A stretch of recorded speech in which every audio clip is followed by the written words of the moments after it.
Sobat Maestro, sesaat lagi kita akan bersama-sama mengikuti ibadah bersama Gereja Isa Al-Masih Jemaat Maleer.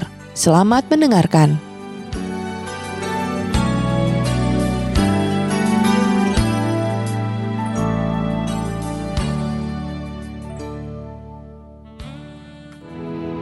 Shalom Bapak Ibu Saudara dikasih Tuhan, bertemu lagi dengan kami di ibadah Pekan Doa Puasa pada hari ini. Kami percaya kasih Tuhan yang boleh menyatukan setiap kita.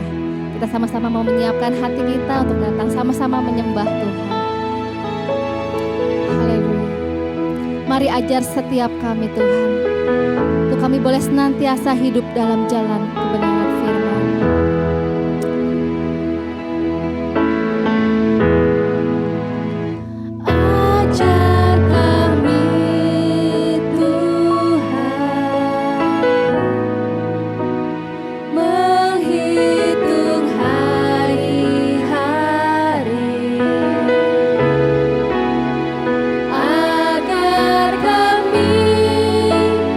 Beroleh hati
kami boleh punya hati yang bijaksana menggunakan setiap hari-hari kami Tuhan. Kami mau berjalan selalu bersama Tuhan.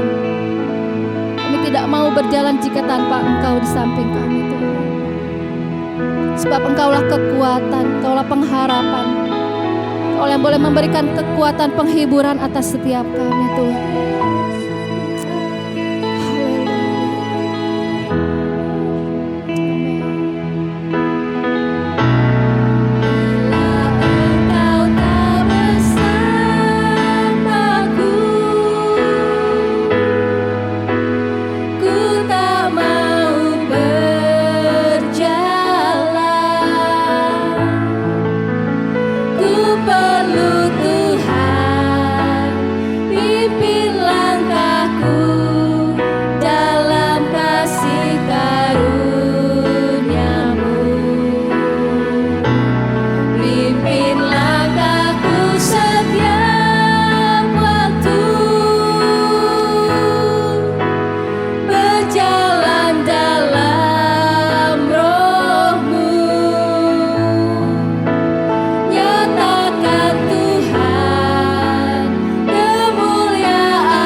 Tuhan, itu merupakan doa kami Tuhan. Biar Engkau selalu memimpin langkah-langkah hidup kami Tuhan. Supaya kami terus memperhatikan kehidupan kami Tuhan. Sebentar kami akan mempelajari firman-Mu Tuhan. Biarlah kuasa Roh Kudus-Mu mengurapi kami semuanya, baik menyampaikan maupun yang mendengarkan firman. Kami tahu bahwa melalui kuasa-Mu Tuhan, Engkau juga akan memberkati orang-orang yang mendengarkan firman-Mu dimanapun mereka tempat berada. Terima kasih Bapa, di dalam nama Tuhan Yesus kami berdoa. Haleluya, amin. Salam, Bapak Ibu Saudara yang terkasih dalam Tuhan Yesus. Tema firman Tuhan pada hari ini adalah guncangan yang menadarkan. Itu terambil dari Efesus pasal 5 ayat 14 sampai 18. Saya akan membacakannya buat kita semuanya. Efesus pasal 5 ayat 14.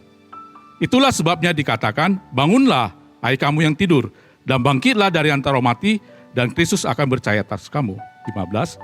Karena itu perhatikanlah dengan seksama bagaimana kamu hidup. Janganlah seperti orang bebal, tapi seperti orang arif.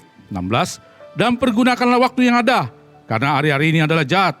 17. Sebab itu janganlah kamu bodoh, tapi usahakanlah supaya kamu mengerti kehendak Tuhan. 18. Dan janganlah kamu mabuk oleh anggur, karena anggur menimbulkan hawa nafsu, tapi hendaklah kamu penuh dengan roh. Pak, Bu, kita sekarang ini sedang berada pada akhir zaman. Maksudnya kita sedang berada pada akhir dari zaman akhir ini. Mengapa saya bisa mengatakan demikian? Karena nubuatan dari Tuhan Yesus sudah tergenapi.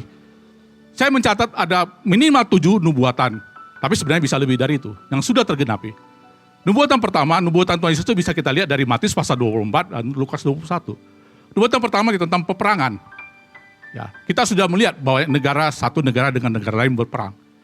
Atau perang-perang dunia. Perang dunia satu, perang dunia kedua. Ataupun perang itu tidak cuma secara fisik, tapi juga ada perang dagang. Baru-baru ini sedang juga mungkin berlangsung antara perang dagang Amerika dengan Cina. Dumping harga ya. Juga perang mata uang. Kemudian nubuatan kedua tentang penyesatan. Munculnya nabi-nabi palsu, Mesias palsu. Penyesatan. Penyesatan itu tidak hanya cuma berada di luar dari kekristenan, tapi juga di dalam kekristenan sendiri.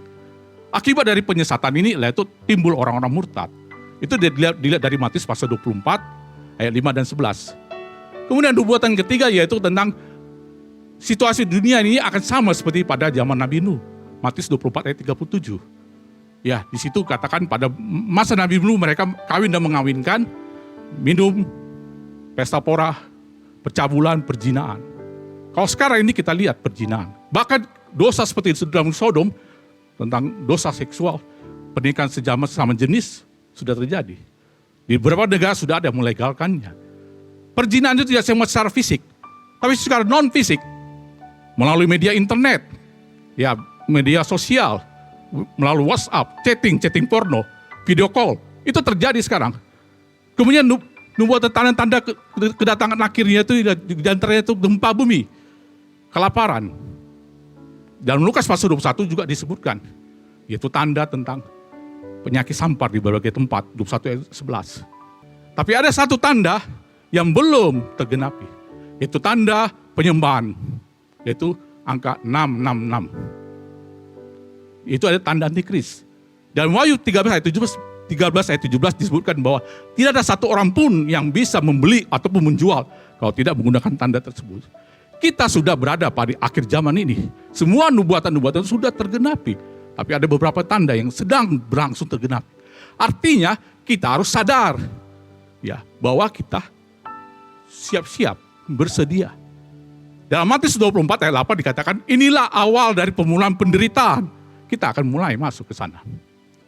Kehidupan kekristenan itu tak ubahnya seperti pada perjalanan kehidupan seorang anak ya, dari dia mulai lahir, kemudian menjadi seorang dari bayi, menjadi seorang anak, bertumbuh dewasa, menjadi pemuda, kemudian lanjut usia. Kehidupan kekristenan juga demikian. Dia percaya, lahir baru, terima Yesus menjadi juru selamatnya. Dia lahir baru menjadi bayi rohani. Dan di situ kalau dia percaya, dia dibenarkan, tahap pembenaran, tahap justification. Saya membacakan dalam Roma pasal 8, ayat 1 sampai 2. Demikianlah sekarang tidak ada penghukuman bagi mereka yang ada dalam Kristus Yesus. Ayat 2, Roh yang memberi hidup telah memerdekakan kamu dalam Kristus dari hukum dosa dan hukum maut. Dan di sini tahap pembenaran, justification. Orang yang sudah menerima Tuhan Yesus, dia akan dibenarkan. Tiada penghukuman, ini adalah maklumat, pernyataan. Tiada penghukuman bagi mereka yang ada dalam Kristus Yesus. Tahap yang kedua dari kehidupan kekristenan adalah tahap pertumbuhan rohani, spiritual growth, dan tahap pengudusan. Inilah tahap sepanjang kehidupan. Kita bacakan dalam Roma pasal 8, ayat yang 10 sampai 14. Tahap kedua ini adalah tahap pengudusan, tahap pertumbuhan rohani. Tahap pertama tadi pembenaran. Ini adalah tahap yang panjang.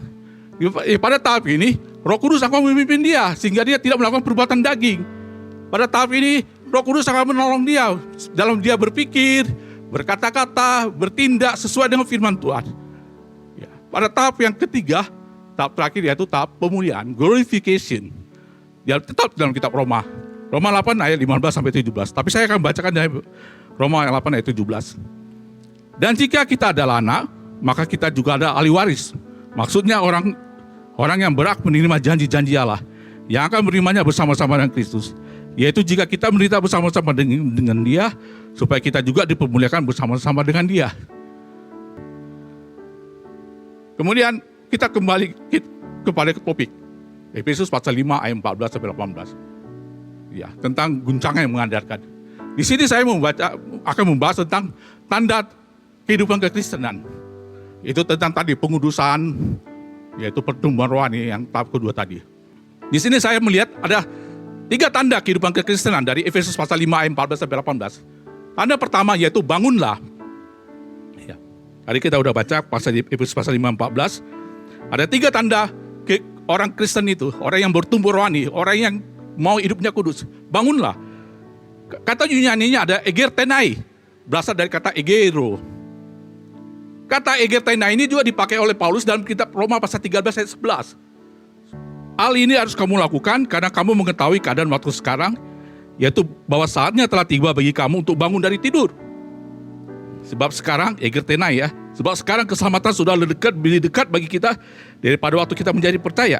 Ayat 12, hari sudah jauh malam, telah hampir siang. Sebab itu marilah kita menanggalkan perbuatan-perbuatan kegelapan dan mengenakan perlengkapan senjata terang. Jadi Paulus ingin mengatakan kepada jemaat Roma, juga kepada jemaat di Efesus, supaya mereka bangun dari tidur, dari ketiduran rohani. Ada kiasan saja. Ya, kiasan, menggunakan kata-kata kiasan. Tidur dari rohani atau kemalasan. Bahkan tadi Efesus pasal 5 ayat 14 katanya, bangunlah kamu dari tidur, bangkitlah dari antara orang mati. Ya, dari kematian rohani, bangkit pada jemaat di Efesus. Tidur rohani juga kita bisa lihat dalam 1 Tesalonika 5 ayat 6 sampai 7. 1 Tesalonika 5 ayat 6. Sebab itu baiklah jangan kita tidur seperti orang-orang lain, tapi berjaga-jaga dan sadar. Ayat 7, sebab mereka yang tidur waktu malam, dan mereka yang mabuk waktu malam. Nah, tanda Kristen pertama tadi, bangunlah. Tanda yang kedua dari Efesus 5 ayat 14 sampai kedua, yaitu perhatikanlah bagaimana kamu hidup. Itu ayat yang ke-15. Ayat 16 dikatakanlah, gunakanlah waktu yang ada. Kita gunakan waktu ada, kita menyelidiki firman Tuhan, membaca firman Tuhan, memperhatikan kehidupan kita. Apakah firman Tuhan itu sesuai dengan kehidupan kita? Ikut persekutuan, ikut komsel, ikut ibadah, doa kita. Ayat 17 dikatakanlah supaya kamu mengerti kehendak Tuhan. Tanda kehidupan Kristen ketiga adalah kamu jangan mabuk oleh anggur, tapi hiduplah penuh dengan roh. Ayat 18. Ada dua kontras yang dibuat situ. Dua metafora, mabuk oleh anggur. Apa arti dari kata ini? Ya, kalau kita melihat dalam konteks dari jemaat Efesus pada saat itu di lingkungan mereka, ya penyembah-penyembah berhala di kota Efesus dan melakukan minum alkohol. Mereka mabukkan sambil melakukan penyembahan mereka. Ya, jadi di situ Paulus ingin mengatakan bahwa supaya mereka tidak menggunakan kehidupan mereka seperti demikian, tapi penuh dengan roh. Dari bahasan kita ini, kita sudah melihat ya, guncang menyadarkan, dari Efesus pasal 5 ayat 14 sampai 18 ada 3 poin kesimpulan. Poin pertama yaitu bangunlah. Bangunlah ini berbicara tentang kemendesakan waktu. Biarlah kita sebagai orang-orang percaya, kita sudah memahami bahwa kita sudah berada pada akhir zaman ini. Sebentar lagi Tuhan Yesus akan datang. Kita akan menghadapi permulaan dari penderitaan. Apakah hidup kita ini sudah siap? Ya, kalau kita tidak mempersiapkan kerohanian kita akan tertinggal. Ya. Kesimpulan kedua, di situ dikatakan bahwa perhatikanlah bagaimana kamu hidup. Itu berbicara tentang apa? Keintegritas. Kita harus melihat kehidupan kita. Apakah perkataan kita sama dengan perbuatan kita? Apakah semua yang kita lakukan itu sesuai dengan firman Tuhan? Perhatikanlah bagaimana kamu hidup. Kesimpulan ketiga yaitu hendaklah kamu penuh dengan roh. Berbicara tentang apa? Tentang kekudusan. Dalam kitab Galatia 5 ayat 16-25, masukku hiduplah oleh roh, sehingga kamu tidak melakukan keinginan-keinginan daging. Sebab keinginan daging berlawanan dengan keinginan roh, dan keinginan roh berlawanan dengan keinginan daging. Ayat 19 dalam Galatia 5 itu disebutkan, perbuatan daging telah nyata, percabulan, kecemaran, hawa nafsu, persederahan, kemarahan, iri hati, perselisihan, dan sebagainya. Baiklah firman Tuhan ini supaya menjadi menyadarkan kita, ya, supaya kita siap-siap. Sementara kita hidup ini, berarti masih ada kesempatan buat kita, ya, untuk hidup kita lakukan sesuai dengan firman Tuhan. Tidak selamanya kita itu selalu baik-baik saja. Tidak selamanya kita itu sehat-sehat saja. Tidak selamanya kita itu kuat. Ada saatnya kita akan dipanggil oleh Tuhan. Apakah hidup kita sudah kita lakukan untuk menyenangkan hati Tuhan? Kita mau nyanyikan lagu ini. Hidup ini ada kesempatan.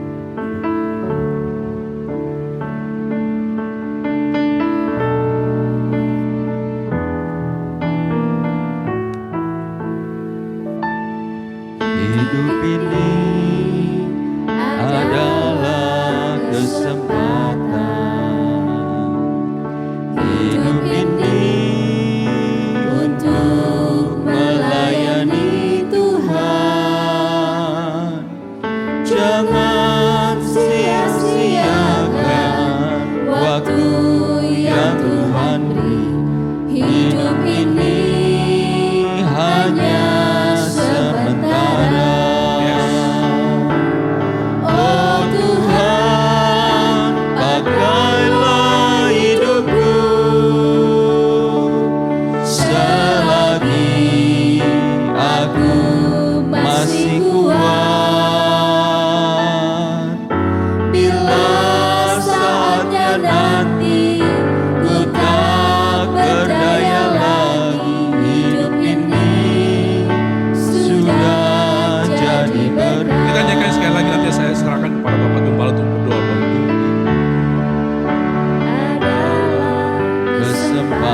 Henry. Hidup ini hanya sementara.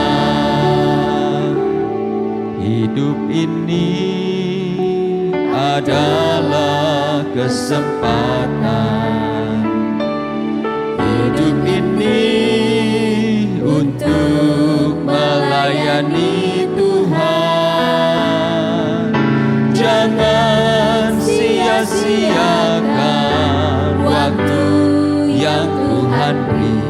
Hidup ini hanya sementara. Mari kita sungguh-sungguh minta Tuhan, pakailah hidup kami Tuhan. Pakailah hidup kami Tuhan, supaya kami Tuhan mempergunakan hidup dengan bijaksana.